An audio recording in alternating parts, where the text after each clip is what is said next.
नमस्कार, मैं रीमा प्रसाद। इस वक्त आप देख रहे हैं बारूद और बारूद में आज अलवर में गिराए गए शिव मंदिर की बात हम करेंगे। अतिक्रमण हटाने के नाम पर राजस्थान से जिस तरह 300 साल पुराने मंदिर को गिराया गया राजस्थान के अलवर जिले में, उस पर पूरे देश में बवाल शुरू हो चुका है। इसी हफ्ते दिल्ली के जहांगीरपुरी में भी बुलडोजर चला था और आरोप ये अब लग रहा है, पार्टियां आपस में आरोप प्रत्यारोप लगा रही है कि बुलडोजर का बदला बुलडोजर चलाकर लिया जा रहा है। तो क्या अब बुलडोजर से सियासत तय होनी शुरू हो चुकी है?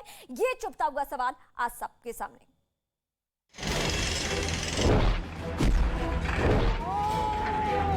में जो मंदिर है शिव जी का, वो कैसे धराशायी ये शिवलिंग के ऊपर प्रहार किया जा रहा है। ये हम सब के हृदय के ऊपर प्रहार है। अरवल में मंदिर टूट जाए तो वहाँ नहीं जाएंगे। जल चढ़ाने की बात करेंगे तो हजारों आदमी का खून चढ़ जाएगा। जिस दिन मुसलमान सड़कों पर आएगा उस दिन फिर किसी का कब्जे में नहीं आने वाला है, ये समझ लो। उनके प्यासे वहाँ पर बच्चे, बूढ़ी महिलाएं जिनके घर तोड़ दिए गए हैं। और तरीके से काम हो सकता था, लेकिन संवेदनशीलता कतई नहीं।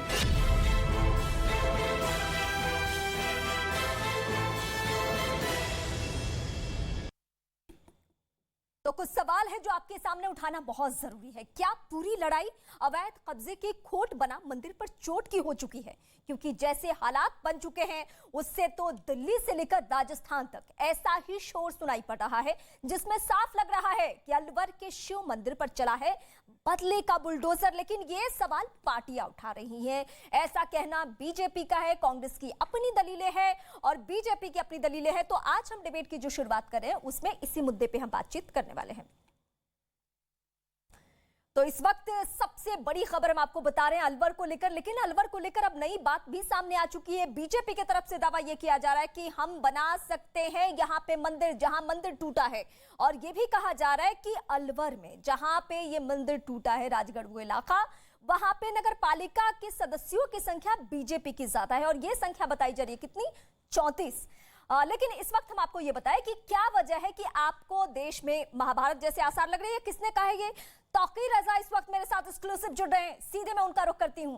सबसे पहला सवाल तौकीर जी आपके सामने ये कि क्या वजह है कि आपको देश में महाभारत के आसार लग रहे हैं?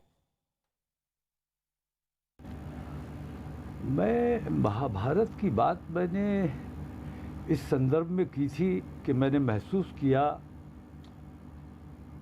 गौर करता रहता हूँ, देश हित के लिए सोचता रहता हूँ, अपने देश से मोहब्बत करता हूँ, तो देश में क्या बेहतर से बेहतर हो सकता है और क्या ठीक नहीं हो रहा है, इन तमाम चीज़ों पे गौर करते रहना चाहिए और लोगों को अपने देश के बारे में सोचना चाहिए।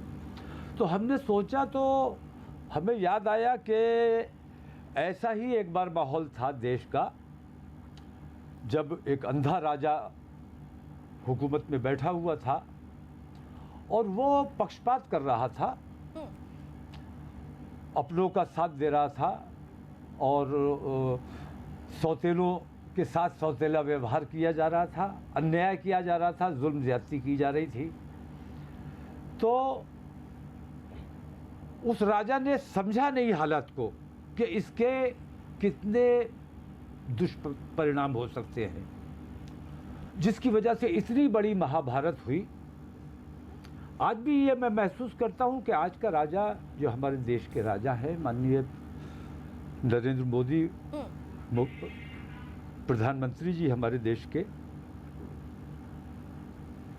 उनका भी मैं रवैया ये देखता हूँ कि अगरचे वो उस राजा की तरह नाबीना नहीं है, लेकिन आंखें होने के बावजूद, कान होने के बावजूद और ज़बान होने के बावजूद मुल्क में इतने ख़राब माहौल में, इतने ख़राब हालात में वो न कुछ बोलने की कोशिश कर रहे हैं, न कुछ किसी को समझाने की कोशिश कर रहे हैं, ना उसको ठीक करने की कोशिश कर रहे हैं। नफ़रतों का बाज़ार गर्म है, नफ़रतें बढ़ती चली जा रही है। इन हालात में मुझे वो धृतराष्ट्र याद आया कि जिसकी लापरवाही की वजह से और नाइंसाफ़ी की वजह से इतना बड़ा कांड हुआ था। ठीक है, आप जो कह रहे हैं उन्हीं बातों को लेकर मैं जरा आगे आपसे सवाल पूछती हूँ कि बीजेपी का ये दावा है, बीजेपी ये कह रही है कि भड़काऊ बयान देने वाले तौकीर रजा जैसे लोगों के लिए कोई जगह नहीं है यूपी में, अब ऐसी कार्रवाई होगी कि पुश्ते याद रखेंगी। तो इस पे आपकी क्या प्रतिक्रिया होगी? कार्रवाई करनी चाहिए।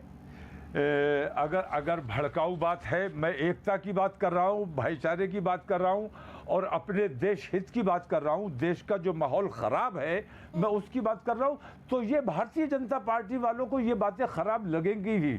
और मैं तो उन्हें दावत देता हूँ कि आइए, मुझे गिरफ्तार कीजिए, मेरे घर पर बुलडोज़र चलाइए, मैं तैयार बैठा हूँ, आपका इंतज़ार कर रहा हूँ। और अगर आप नहीं आते हैं तो मैं खुद आ रहा हूँ।